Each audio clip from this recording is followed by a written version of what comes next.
दोस्तों स्वागत है आप सभी का प्रैक्टिस सेट नंबर 3 में, जिसमें हम एसएससी में पूछे गए सभी प्रश्नों का पोस्टमार्टम करते हैं और एसएससी का जो डर है जीएस का उसका पूरा सुपड़ा साफ कर देंगे। तो इसमें सभी प्रीवियस ईयर प्रश्न पूछे जाए जो भी पूछे गए हैं उनका हम पोस्टमार्टम करते हैं 2018 से लेकर 2023 तक।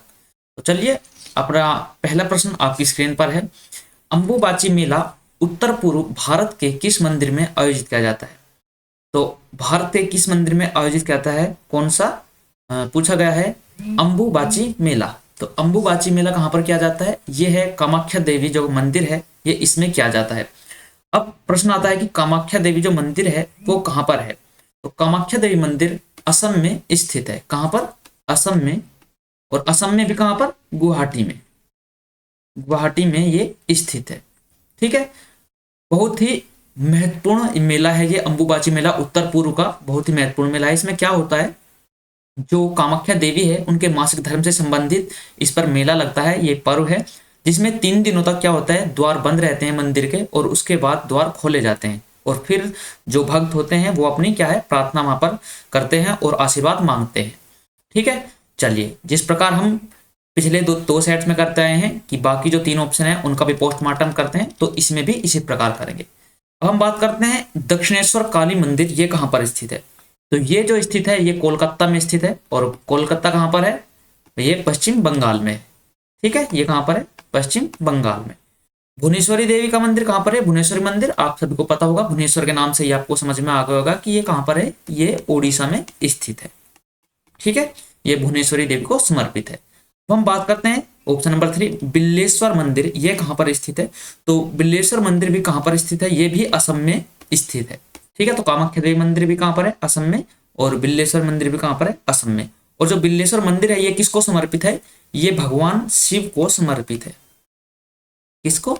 शिव को ये समर्पित है। ठीक है, चलिए, उम्मीद करता हूं आपकी समझ में आ गया होगा। अगला प्रश्न आपके सामने, प्रश्न नंबर 2। भारत की 2001 से लेकर 2011 की जनगणना के दौरान राज्यों के निम्नलिखित समूह में से किस समूह में बहुत अधिक जनसंख्या वृद्धि दर दर्ज की गई?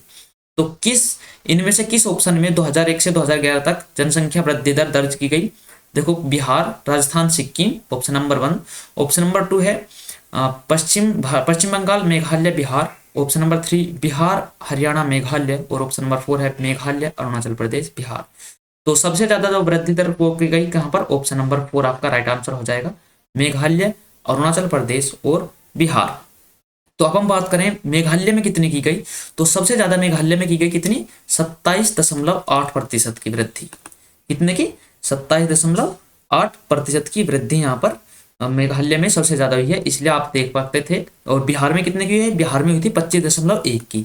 तो ऑप्शन नंबर सबसे हो गया कि यहाँ पर देखो बिहार नहीं हो सकता क्योंकि 27.8 मेघालय में है। मेघालय यहाँ पर देखो ज्यादा है तो मेघालय यहाँ पर नहीं हो सकता, पश्चिम बंगाल में कम हुई थी, तो यहाँ पर भी बिहार नहीं हो सकता। ऑप्शन नंबर 1 ही आपका राइट था, जिसमें मेघालय को दिखाया गया था कि मेघालय, अरुणाचल प्रदेश और बिहार में ये हुई थी।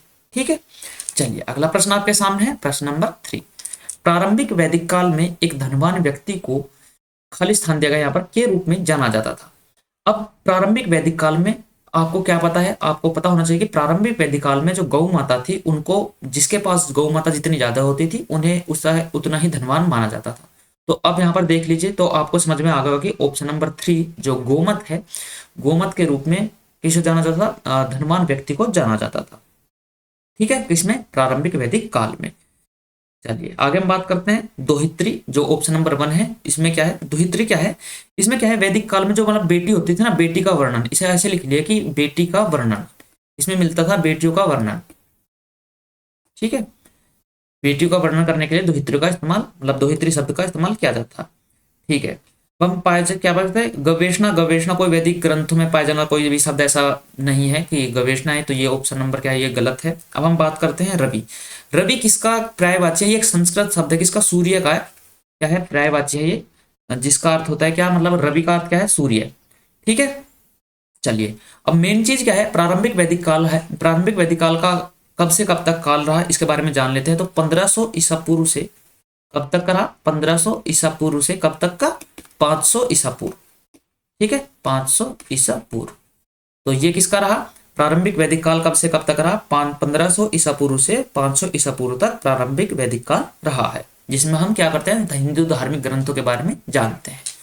अगला प्रश्न आपके सामने है, प्रश्न नंबर 4। मेडिकल टूरिज्म एसोसिएशन द्वारा 2020-21 के लिए 46 गंतव्यों में से मेडिकल टूरिज्म इंडेक्स MTI, ठीक है, इसको याद रखना, मेडिकल टूरिज्म इंडेक्स। तो MTI के क्या होते हैं फुल फॉर्म, इंपॉर्टेंट है, मेडिकल टूरिज्म इंडेक्स में भारत को कौन सा स्थान दिया गया है? तो इसमें 10वां स्थान है, जी नहीं। 15वां स्थान है, जी नहीं। 20वां स्थान है, जी नहीं। तो इसमें कौन सा स्थान दिया गया था?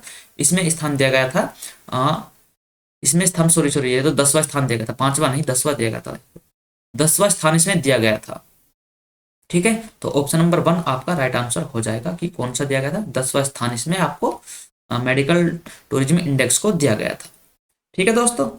चलिए, तो मेडिकल से आप समझ गए होंगे कि किससे संबंधित है, ये चिकित्सा से संबंधित है। प्रश्न नंबर 5 आपके सामने है, 3014 मीटर की ऊंची जपफू श्रेणी किस राज्य में स्थित है? कौन सी श्रेणी? देखो कितने मीटर की, 3014 मीटर की। इंपोर्टेंट क्या है इसको देखिए, ये है जपफू श्रेणी। तो ये कहाँ पर स्थित है? ये सबसे ऊंची है किसकी? असम की? जी नहीं, असम की नहीं है। अरुणाचल प्रदेश की भी नहीं है, मेघालय की भी नहीं है, और ये कहाँ की है? ये नागालैंड की है। तो नागालैंड की सबसे ऊंची श्रेणी कौन सी है? जपफू श्रेणी किसकी है? नागालैंड की सबसे ऊंची श्रेणी है। और ये कहाँ पर है? ये पूर्वोत्तर भारत में स्थित है। कहाँ पर? यह है पूर्वोत्तर भारत में, ठीक है। पूर्वोत्तर भारत में नागालैंड की सबसे ऊंची श्रेणी कौन सी है? जपफू श्रेणी है, ठीक है। अब हम बात करें तो असम, असम किसका पड़ोसी राज्य है? नागालैंड का पड़ोसी राज्य है। तो असम किस किस के लिए प्रसिद्ध है? असम प्रसिद्ध है चाय बागानों के लिए। चाय बागानों के लिए कौन प्रसिद्ध है? ये असम प्रसिद्ध है। और यहाँ पर एक सींग वाले गैंडे के लिए कौन सा है? काजीरंगा। तो वन्य जीव अभ्यारण्य के लिए भी प्रसिद्ध है, वन्य जीव अभ्यारण्य के लिए, ठीक है।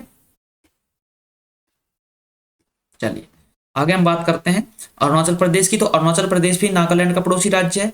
अपनी ये किसके लिए प्रसिद्ध है? ये प्राकृतिक सुंदरता, जो विविध सांस्कृतिक होते हैं ना, तो उनके लिए बहुत प्रसिद्ध है। यहाँ पर ट्रैकिंग राफ्टिंग जैसे क्या है, ये सब कुछ ट्रैकिंग करने, राफ्टिंग करने यहाँ पर जाते हैं। चलिए आगे बात करते हैं मेघालय। मेघालय क्या है? नागालैंड के किसमें? ये दक्षिण में पड़ता है नागालैंड के। तो यहाँ पर क्या है? खूबसूरत झरने, गारो, खासी, जयंतिया, यहाँ पर क्या है? पहाड़ियां हैं, खूबसूरत झरने हैं और गुफाएं भी यहाँ पर बहुत सारी है, ठीक है। चलिए आगे हम बात करते हैं प्रश्न नंबर 5 की। तो प्रश्न नंबर 6 किस कलाकार ने 1975 में मीना गुर्जरी के लिए सर्वश्रेष्ठ अभिनेत्री पुरस्कार जीता? तो यहाँ पर क्या है? 1975 में मीना गुर्जरी के लिए किसने सर्वश्रेष्ठ अभिनेत्री पुरस्कार जीता? तो अभिनेत्री पुरस्कार किसने जीता? तो ये जीता था, ऑप्शन नंबर 4 आपका राइट आंसर है, मल्लिका साराभाई ने। अब हम बात करेंगे मल्लिका साराभाई के बारे में। तो ये किससे संबंधित है? ये कथकली से संबंधित है। कथकली क्या है? शास्त्रीय नृत्य है, इससे संबंधित है। और ये क्या है? प्रसिद्ध जो है नृत्यांगना भी है, और क्या है? ये कोरियोग्राफर भी है। कोरियोग्राफर के साथ साथ अभिनेत्री है। क्या है? कोरियोग्राफर है, ठीक है, कोरियोग्राफर है,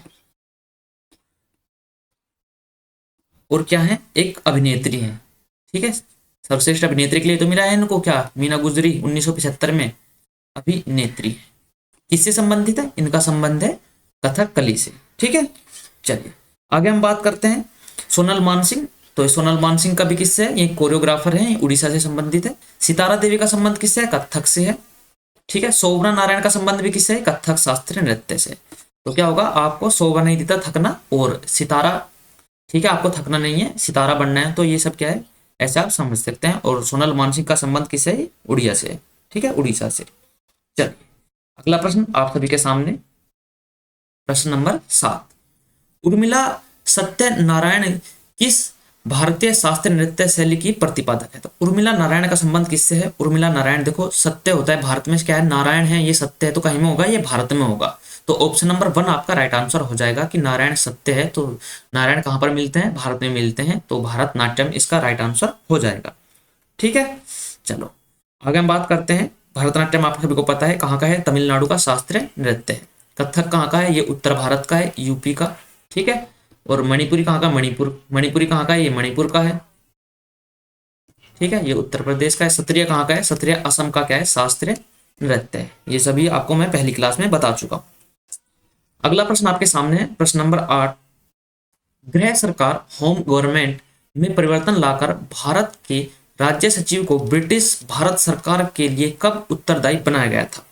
तो देखो क्या है, होम गवर्नमेंट में परिवर्तन लाकर भारत के राज्य सचिव को ब्रिटिश भारत सरकार के लिए कब उत्तरदायी बनाया गया था, मतलब यही पूछा गया था कि उनके हाथ में सत्ता कब गई थी, तो कब गई थी 1858 में। 1857 की क्रांति के बाद भारत सरकार अधिनियम जो 1858 आया था उसमें उनके हाथों में सत्ता चली गई थी।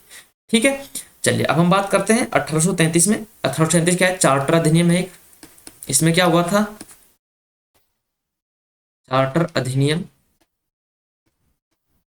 इसमें क्या हुआ था, इसमें क्या हुआ था, भारत के साथ व्यापार ईस्ट इंडिया कंपनी के एक अधिकार को समाप्त कर दिया गया था। मतलब जो भारत के साथ व्यापार करती थी ईस्ट इंडिया कंपनी, तो एकाधिकार को किस क्या कर दिया गया था, समाप्त कर दिया गया था, एकाधिकार को समाप्त। ऐसे लिखिएगा कि 1833 में क्या हुआ था, एकाधिकार को क्या कर दिया गया था, समाप्त कर दिया गया था। ठीक है, 1857 आपको पता है विद्रोह वर्ष था, यहाँ विद्रोह हुआ था। ठीक है, चलिए आगे हम बात करते हैं। इसमें 1813 को इतना ज्यादा इंपॉर्टेंट नहीं है, इसको छोड़ देते हैं। 1800, अगला प्रश्न है, प्रश्न नंबर 9 आपके सामने, कि कौन सा जलमार्ग भारत बांग्लादेश प्रोटोकॉल मार्ग के माध्यम से भारत की मुख्य भूमि के साथ जुड़ा हुआ है? तो ये कौन सा जुड़ा हुआ है, भारत बांग्लादेश क्या है, देखो बड़ा पाएगा तो ऑप्शन नंबर क्या होगा, ऑप्शन नंबर 3 आपका राइट आंसर हो जाएगा। NW जो नेशनल वाटर वे है वो कौन सा है, वो 2 है, ऑप्शन नंबर 3 आपका राइट आंसर हो जाएगा। ठीक है, ये किसके लिए जुड़ा है, भारत बांग्लादेश प्रोटोकॉल मार्ग के लिए। भारत की मुख्य भूमि को किससे जोड़ता है, ये बांग्लादेश से जोड़ता है। कितना लंबा है, अगर इसकी हम लंबाई की बात करें तो ये 710 किलोमीटर लंबा है। ठीक है, और ये कहां से कहां तक है, ये असम में कहां से कहां तक हम बात करें तो ये असम के कहां से, ये असम के सदिया से, असम के सदिया से कहां तक है, ये असम के सदिया से जो धुपरी जगह है ब्रह्मपुत्र नदी पर, ये वहां पर है, वहां तक है। ठीक है, चलिए आगे हम बात करते हैं। NW10, NW10 कहां तक है, ये किससे संबंधित है, ये महाराष्ट्र में अंबा नदी पर स्थित है। कहां पर, महाराष्ट्र में अंबा नदी, अंबा नदी पर। कौन सा जलमार्ग, राष्ट्रीय जलमार्ग कौन सा, 10। अब हम बात करें राष्ट्रीय जलमार्ग 15 की, तो ये कहां पर है, ये गंडक नदी पर है जो बिहार में है, गंडक नदी पर, गंडक नदी पर बिहार में। ठीक है, ये महाराष्ट्र में है, ये बिहार में। अब हम 83 की बात करें तो राष्ट्रीय राजमार्ग 83 कहां पर है, ये महाराष्ट्र में है, ये भी महाराष्ट्र में, और राजपुरी क्रीक में। ठीक है, महाराष्ट्र में कहां पर, यह है राजपुरी क्रीक। ठीक है, तो दोस्तों यहां पर क्वेश्चन नंबर 10 आपका हो गया कंप्लीट, आपका इंफॉर्मेशन इसकी मिल गई है। अगला प्रश्न आपके सामने है, प्रश्न नंबर 10। 2021 में भारतीय पुरुष क्रिकेट टीम ने ऑस्ट्रेलिया को गाबा स्टेडियम में एक टेस्ट मैच हराया, जिसको बोलते हैं कि ऑस्ट्रेलिया का गढ़ है गाबा, वहां पर एक मैच में हराया, जो कौन से वर्ष के बाद से ब्रिस्बेन में ऑस्ट्रेलिया को हराने वाली एकमात्र टीम बन गई है? तो इसका राइट आंसर आपको हो जाएगा, जो याद रखना है, क्रिकेट प्रेमी होंगे तो 1988। तो मतलब 1988 के बाद, कब से, 1988 के बाद ब्रिस्बेन में ऑस्ट्रेलिया को हराने वाली एकमात्र क्रिकेट टीम कौन बन गई है, वो बन गई है भारत। अब अभी जो किसने हराया, वेस्ट इंडीज ने भी ऑस्ट्रेलिया को गाबा में हरा दिया है, उसका घमंड तोड़ दिया है कि गाबा में उन्हें कोई नहीं हरा सकता। पहले तो हमने भारतीयों ने ही तोड़ा, और उसके बाद किसने, वेस्ट इंडीज ने भी ये कारनामा करके दिखा दिया है। ठीक है, अगला प्रश्न आपके सामने है, प्रश्न नंबर 10। प्रश्न नंबर 11, मौलिक कर्तव्य को कौन से संविधान संशोधन के द्वारा जोड़ा गया था? तो मौलिक कर्तव्य को कौन से संविधान संशोधन, जो 42वां संविधान संशोधन है, ऑप्शन नंबर 2, इसके द्वारा जोड़ा गया था। कब हुआ था ये, 1976 में। 42वां संविधान संशोधन 1976 के द्वारा मौलिक कर्तव्य को संविधान में जोड़ा गया था। ठीक है, अब हम बात करते हैं 73वां संविधान संशोधन किससे संबंधित है, ये संबंधित है पंचायती राज से। किससे संबंधित है, ये संबंधित है पंचायती राज से। 34वां किससे संबंधित है, 34वां संबंधित है राष्ट्रपति चुनाव से, राष्ट्रपति चुनाव। और 44वां संविधान संशोधन कब हुआ था, ये हुआ था 1978 में। तो इसका संबंध किससे है, ये संसद की शक्ति से है, और इसी के द्वारा क्या किया था, संपत्ति के अधिकार को क्या बना दिया गया था, कानूनी अधिकार बनाया गया था, कानूनी अधिकार बना दिया गया था। किसको, संपत्ति के अधिकार को, संपत्ति के अधिकार। ठीक है, अगला प्रश्न आपके सामने है, इसका पोस्टमार्टम हमने कर दिया है। प्रश्न नंबर 12 इसमें पूछा गया है कि कौन से वो वायसराय थे जिसने ब्रिटिश भारतीय साम्राज्य को एक धर्मनिरपेक्ष भारत और इस्लामी पाकिस्तान में विभाजित करने की घोषणा की। तो आप सभी को पता है माउंटबेटन योजना पर ये हुआ था। तो लॉर्ड लुइस माउंटबेटन, ये लॉर्ड वॉर्ड हमको जचता नहीं है भैया, सीधी सी बात है, कुत्ते थे सबके सब, ठीक है, भारत को लूटा है और कुछ नहीं किया है। लॉर्ड लुइस माउंटबेटन, जो माउंटबेटन है, माउंटबेटन ने ब्रिटिश भारतीय साम्राज्य को एक धर्मनिरपेक्ष भारत और इस्लामिक पाकिस्तान में विभाजित करने की घोषणा की थी। ठीक है, अब माउंटबेटन योजना आई कब थी? तो ये योजना आई थी, जो योजना कब आई थी? ये आई थी 3 जून 1947। 3 जून 1947 आपको ये तिथि याद रखनी है कि इस वर्ष जो हुआ था ये भारत पाकिस्तान की घोषणा हो गई थी। ठीक है, चलिए आगे हम बात करते हैं लॉर्ड रिपिन। लॉर्ड रिपिन कब से कब तक रहे? जो रिपिन है इनका कार्यकाल रहा 1880 से कितना, 1884 तक इनका कार्यकाल रहा है। ठीक है, अब हम बात करते हैं इनके बारे में। तो इन्होंने क्या किया, जो रिपिन थे इन्होंने क्या था कि स्वशासन अधिनियम इनके ही कार्यकाल में आया। स्थानीय स्वशासन की बात इन्होंने की थी, स्थानीय स्वशासन। ठीक है, स्थानीय स्वशासन की बात किसके समय पर हुई? लॉर्ड रिपिन के समय पर हुई है। चलिए हम डलहौजी की बात करें भाई साहब, पूछो मत। 1948 से 1956 इसका क्या, ओ सॉरी 1948 कह रहा हूं, 1848 से 1856 रहा। इसने कौन सी नीति चलाई? हड़प नीति। ठीक है, इसकी ही थी। और क्या क्या इसने, बहुत सारे राज्य हड़पे। ठीक है, इसके ही समय पर क्या हुआ, लोक निर्माण विभाग की स्थापना हुई, पीडब्ल्यूडी। ठीक है, रेल एक्ट इसके समय पर आया।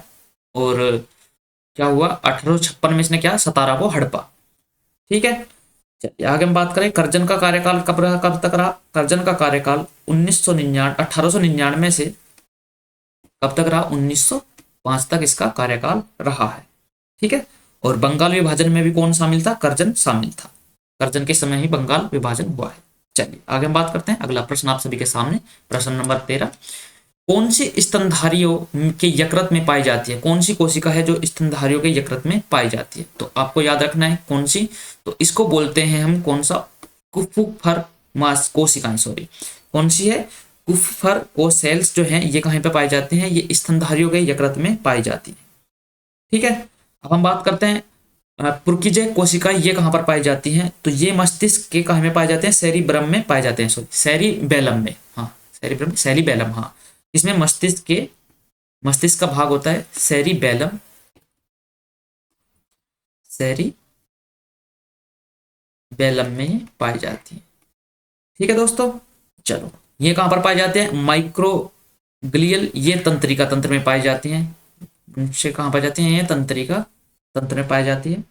और संवेदी कोशिकाएं कौन कौन सी होती है? संवेदी कोशिकाएं आपको पता होना चाहिए, जैसे आंख, नाक, कान, ये सब क्या है, ये जो उत्तेजनाओं से होती हैं, ये कौन सी है, उत्तेजनाओं का जो पता लगा लेती हैं, ये संवेदी कोशिकाएं होती है। ठीक है, चलिए अगला प्रश्न आप सभी के सामने। उससे पहले अगर वीडियो आपको अच्छी लग रही है तो प्लीज चैनल को सब्सक्राइब कर लीजिएगा और इस वीडियो को लाइक कर कमेंट बॉक्स में बताइएगा कि वीडियो आपको कैसी लग रही है और आपको क्या अपडेट इसमें चाहिए, तो ये सभी आपको बताना है। ठीक है, और महत्वपूर्ण है बहुत ही ज्यादा, जो अभी यूपी पुलिस और एसएससी जीडी का भी एग्जाम होने वाला है, तो यहीं से आपको प्रश्न देखने को मिलेंगे।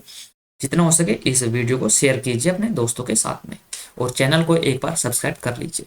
प्रश्न नंबर 14 आप सभी के सामने है, भारत का प्रथम विधि अधिकारी कौन होता है? तो भारत का प्रथम विधि अधिकारी आप सभी को पता होगा कि भारत का जो महान्यायवादी होता है उसी को प्रथम विधि अधिकारी कहा जाता है। भारत का न्यायवादी आर्टिकल नंबर 76 ये संबंधित होता है। ठीक है, राज्य महाधिवक्ता क्या होता है? राज्य सरकार का जो मुख्य कानूनी सलाहकार होता है, किसका, स्टेट का कानूनी सलाहकार कौन होता है? कानूनी सलाहकार होता है।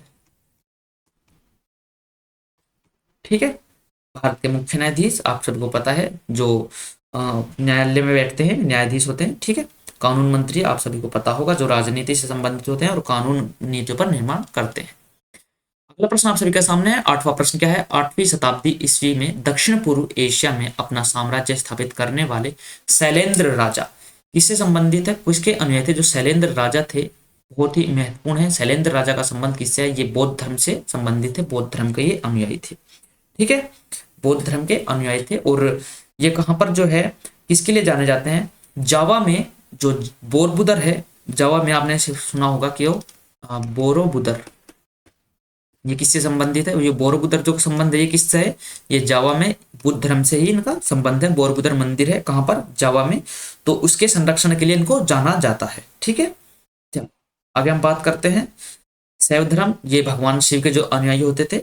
जैन धर्म के बारे में आपको सभी को पता है, अध्यात्म की जो खोज के लिए, मतलब ये जिनको मानते हैं कि जैन धर्म उनसे संबंधित है। हिंदू धर्म अलग अलग संप्रदाय हैं बहुत सारे, इसमें कर्म मोक्ष कार और धर्म पर ये आधारित है। चलिए अगला प्रश्न आप सभी के सामने, प्रश्न number 16। Hypo para thyroid thyroidism, दुष्चिकित्सीय रिकेटस और पारिवारिक हाइपोफोस्फेटेमिया के इलाज के लिए किस विटामिन डी संवर्धी का उपयोग किया जाता है? तो किसके किया जाता है? ये सभी विटामिन डी के ही भाग हैं। और कौन से हैं? एग्रोकैल्सीफेरोल। आप सभी को बस याद रखना है एग्रोकैल्सीफेरोल। ठीक है, ये सभी क्या है? ये समधर्मी है विटामिन डी के। अब हम बात करते हैं ये क्या टैकलसीट्रोल किसका? ये त्वचा के जो विकार होते हैं, त्वचा विकारों के लिए इसका यूज किया जाता है। इसके लिए त्वचा विकारों के लिए इसका यूज किया जाता है। ठीक है, चलो टोकोफेरॉल किसके संबंधित है? टोकोफेरॉल विटामिन ई का एक रूप है। किसका? विटामिन ई का। टोकोफेरॉल विटामिन ए का रूप है। और रेटिनॉल किसका है? विटामिन ए का। विटामिन ए का रासायनिक नाम क्या है? रेटिनॉल। और विटामिन ई का रासायनिक नाम क्या है? टोकोफेरॉल। ठीक है दोस्तों, चलिए अगला प्रश्न आपके सामने, प्रश्न नंबर 17। कौन सा सेल या रोग का प्रकार नहीं है? अग्नि चट्टाने हैं, कायांतरित चट्टाने हैं, अवसादी चट्टाने हैं, लेकिन अवशेष चट्टाने ये नहीं है। तो ऑप्शन नंबर क्या हो जाएगा? यही आपका राइट आंसर हो जाएगा। ऑप्शन नंबर कौन सा हुआ? ऑप्शन नंबर हो गया आपका 2 राइट आंसर। ठीक है, चलिए आगे हम बात करते हैं। अगला प्रश्न आप सभी के सामने, प्रश्न नंबर 18। कौन सा खिलाड़ी भाला फेंक जेवलिन थ्रो से संबंधित है? तो आप सभी को पता है नीरज चोपड़ा का बहुत ज्यादा अभी नाम चर्चा में रहा है। इन्होंने हमें ओलंपिक में गोल्ड दिलाया है। भाला फेंक में जेवलिन थ्रो से इनका संबंध है। किसका? नीरज चोपड़ा का। ठीक है, चलिए टोक्यो कब होता? कौन सा टोक्यो ओलंपिक? 2020 का टोक्यो ओलंपिक। ठीक है, ये आपको याद रखना है, टोक्यो ओलंपिक। ठीक है, चलिए अगला प्रश्न आप सभी के सामने, प्रश्न नंबर 19।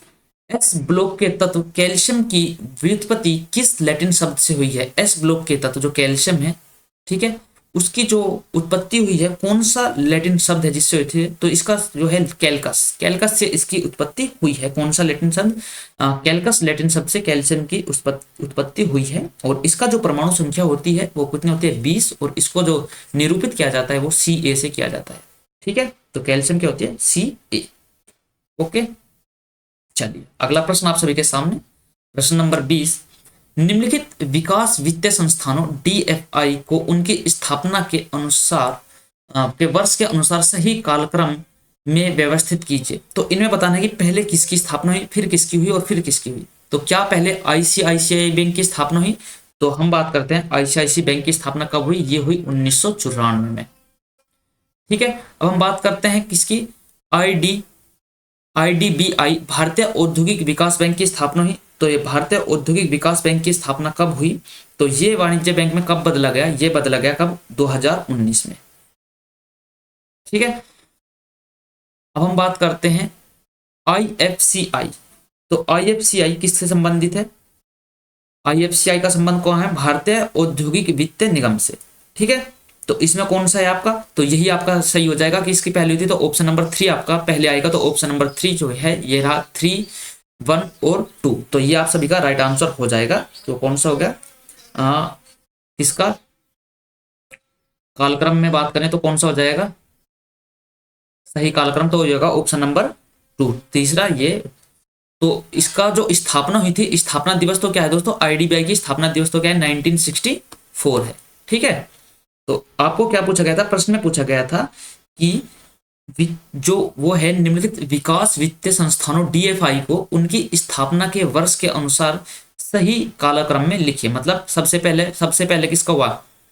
हम बात करें तो किसका? देखो ये यहाँ पर क्या लिखा है? ये सबसे बाद में हुआ, ये उससे पहले और ये उससे पहले। तो मतलब कौन सा ऑप्शन होगा?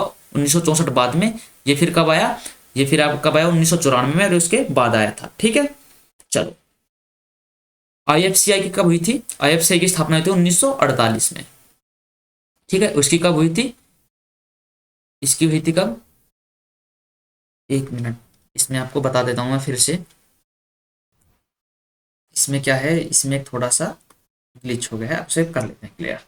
देखो IFCI, इसके बारे में बात कर रहे हैं, वित्त निगम की, इसकी स्थापना कब हुई थी? इसकी स्थापना हुई थी 1948 में। जो बैंक है IDBI, इसकी स्थापना हुई थी 1964 में।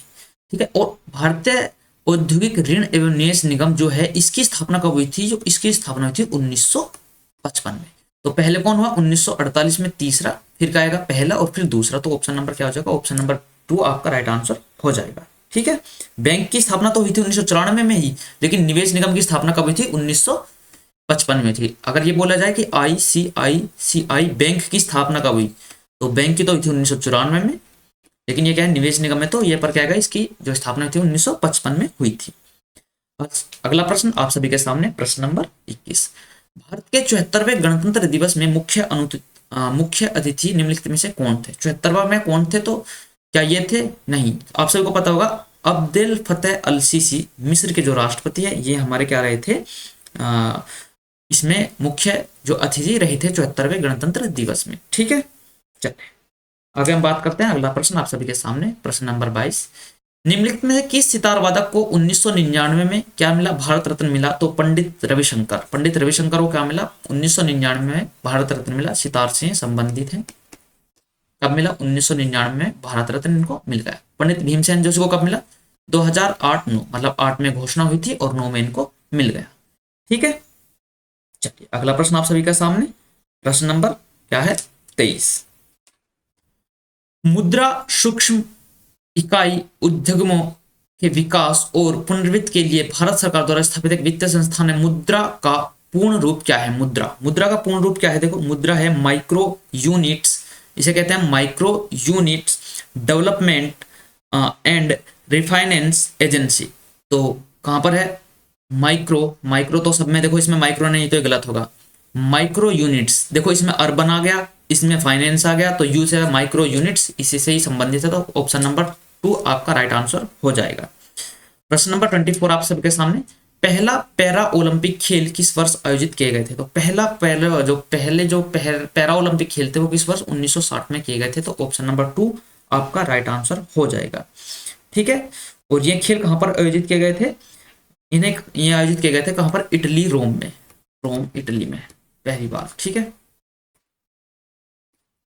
ओके दोस्तों, ठीक है। तो चलिए आगे हम बात करते हैं। अगला प्रश्न आप सभी के सामने, प्रश्न नंबर 25। तनाव के बाद पोस्ट टेंसिंग की उपयुक्तता खालिस्तान के लिए अच्छी होती है। तो किस किस लिए अच्छी होती है? आपको बस याद रखना होगा कि तनाव के बाद जो पोस्ट टेंसिंग की उपयुक्तता होती है वो लॉन्ग स्पेन के लिए क्या होता है? काफी अच्छी होती है। तो ऑप्शन नंबर 1 आपका राइट आंसर हो जाएगा। ठीक है। चलिए, तो ये आपके 25 क्वेश्चन यहाँ पर कंप्लीट होते हैं।